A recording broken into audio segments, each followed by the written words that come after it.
In today's training, I'm going to teach you how to blot a check in Atlas's deposit blotter.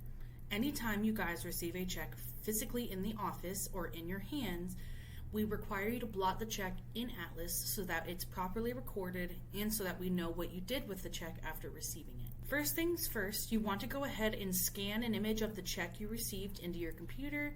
That way you have an image to upload. Once you've scanned your check, you want to log into Atlas. Once you're logged in, you'll look for that blue line and you're going to click the button that says Deposits. Once you click the button, you'll be taken to the Deposit Blotter.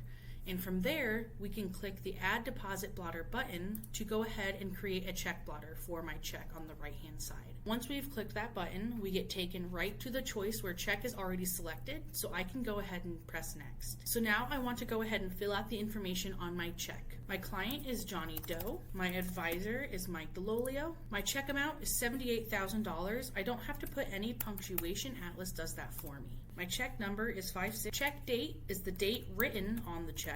Date received is the day you received that check in office. Source of funds. This is where the money is coming from. If it's coming from somewhere like a checking or savings, you'd click Earned Income, just like I am in this case. Otherwise, there are other options for you to check here. Now, if we go up to our Payable To, we have two boxes. One is a search, and one is just a plain text box. If I can't find the company I need in my search box, I can write the company that I do need to blot this check for in this box because it lets me write whatever I want. So, in this case, Schwab is a very well-known company, so I'm going to be able to find them in my list. Once they populate, I click that, and now I can move on to the next option. If you have an account number, go ahead and provide that here. Send date is the day you are going to be sending the check, regardless of if it's physically in the mail or mobilely deposited. So now the method of sending.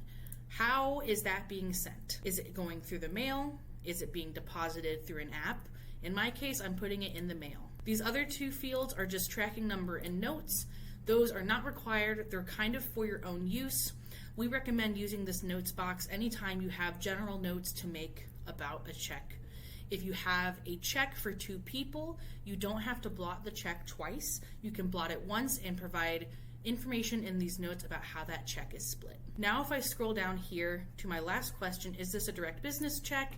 I don't have to worry about that because this is for Schwab, which is not direct business, so I can select no. If this was a direct business company, so a mutual fund, variable annuity, or fixed income kind of account, I would select yes, and it would ask me account information. This is a more information the better type of situation. If you have all that data, we would like to see that. If you have that in the form of another document to upload along with your check, that is fine. In my case, I will select no. I'm going to select my consent of Reg BI and I'm going to press next. The last step is to actually upload your check image. You can go ahead and drag it from your desktop, or you can technically find it in your computer, just like I am right now. Once you select the check image, you will get an Upload Files screen with the progress bar. Once that progress bar fills out, you will go ahead and get a check mark. And now I can press Done. Once I press Next, it's going to show me the name of the file that I uploaded just so that I can confirm that upload made it into Atlas, and now I can finish this out. That is how you are able to create a check blotter in Atlas. To find that blotter after the fact, you can find it in your deposit blotter. You can see it right here, C-6, or you can go to Johnny's profile and locate it there as well. If you have any questions on this process, please email atlas@harborinv.com. Thank you.